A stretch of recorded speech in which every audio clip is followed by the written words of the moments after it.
What's up, everybody? It's your boy, MacGyver Mike. We're here with the first ever epic PC build on the channel, all based around this crazy Asus Spectra case and an AMD Ryzen 5 4600G, paired with this crazy deal of a graphics card, the 3050 RTX. It's pretty good for gaming, but what it's really killer at, this overall setup, is my video editing, and that's what I've really based this whole PC build around.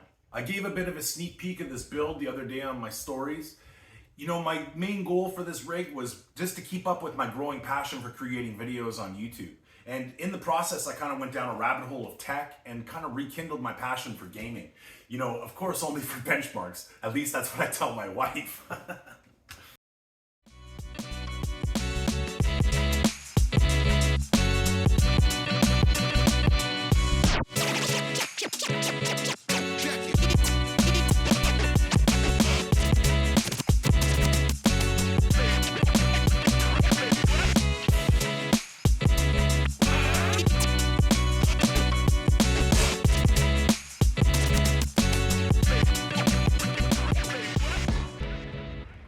First things first, let's go over the brains of this piece. The AMD Ryzen 5 4600G.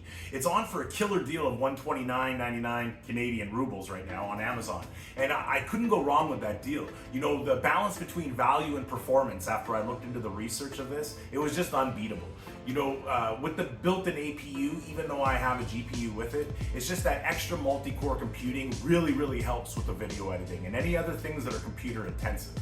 You know, there's a lot of used Ryzens coming on the market right now, especially with the new generations coming out. But for my own personal system, especially when I was doing computer-intensive cores with editing and things like this, and even some of the games, you know, I just wanted to really be sure that the system was going to handle it. And, you know, overall, so far, this processor is handling both the FPS and the video editing like a champ.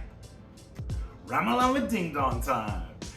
I got the Timetec Pinnacle Konduit 16 gigabyte set rated at 3200 megahertz, and I'm telling you, this thing is fast.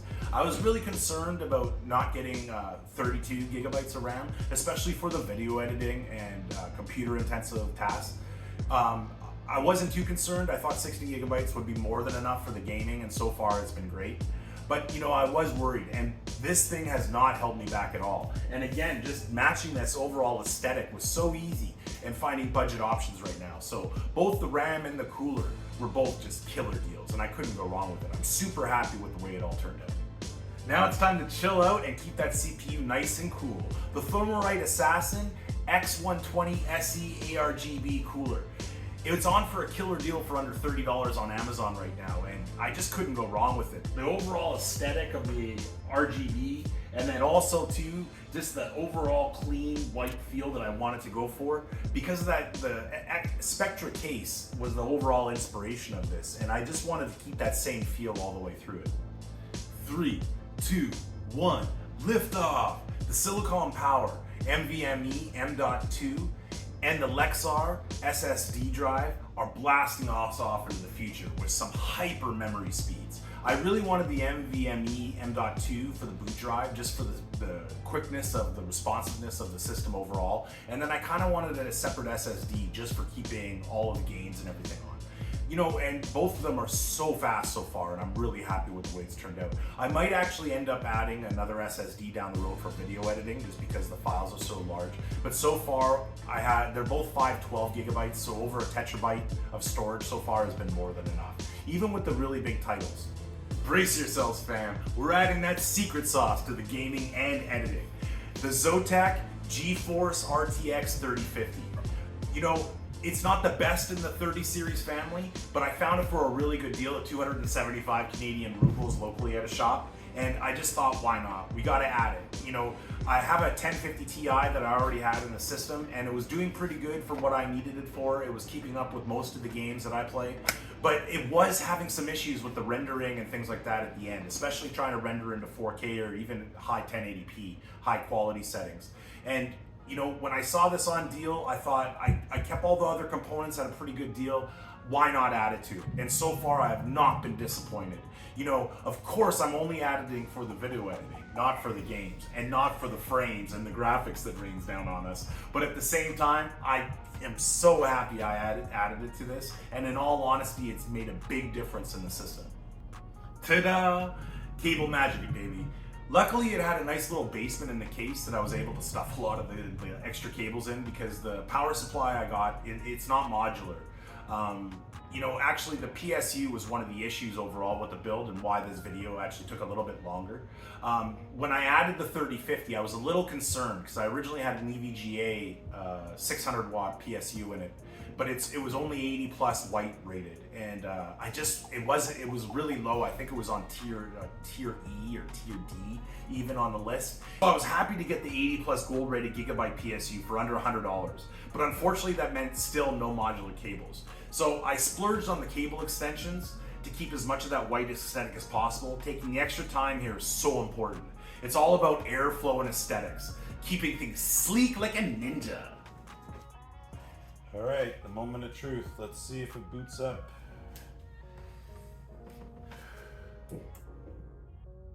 Oh no. Oh no. Wait. I might have hit the switch.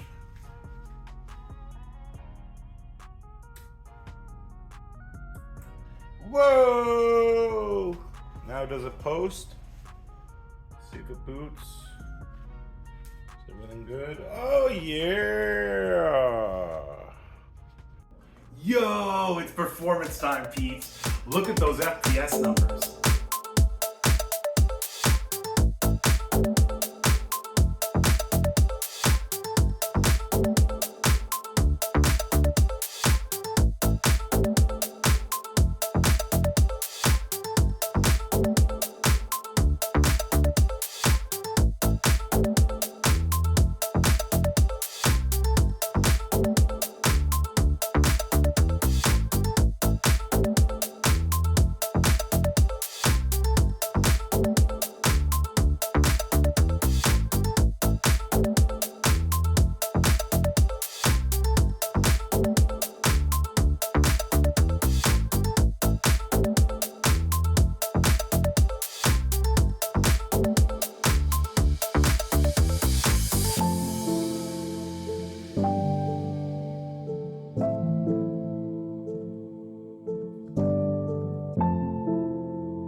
That's a wrap, fam.